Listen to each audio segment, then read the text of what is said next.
d'apercevoir les coureurs, mais c'est surtout d'éprouver les mêmes sensations sur les mêmes routes et si possible avec les mêmes braquets, surtout en montagne. Témoin ce reportage de Didier Balaise et Robin Teboul. La famille Rattez habite dans le Nord. Adepte du cyclotourisme tous les week-ends, elle a décidé cette semaine de suivre le tour pour tenter d'apercevoir Cédric Vasseur. En attendant, on se répartit les tâches. Je leur fais le café, mais à part ça, les itinéraires, c'est eux qui prévoient le matin. Et puis c'est bon, quoi. Tous les jours, on fait un petit tour. Aujourd'hui, ils ne sont pas seuls sur le bord de la route. Des dizaines de cyclotouristes de tous âges ont grimpé au moins un col de l'étape, chacun sa souffrance, chacun sa distance, son plaisir ou sa vitesse. Pourquoi vous faites ça? Par plaisir, je suis en vacances là depuis 2 jours. J'ai fait l'étape du Tour dans les Pyrénées, et puis je prends un bain de foule, c'est formidable. À cet instant, Michel, Bernard et Benoît ne sont pas encore arrivés dans le col de la Croix-Frie, mais il y a une explication.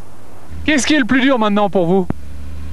C'est les côtes parce que on habite dans un pays plat et on n'est pas assez entraîné aux côtes, au relief. Alors ça c'est dur. Le plus dur en fait pour les parents aura été de se faire lâcher par leur fils, impatient de retrouver la caravane publicitaire à la recherche d'un gadget, d'un cadeau, d'un souvenir pour le petit-fils. Le petit trésor pour Thibaut.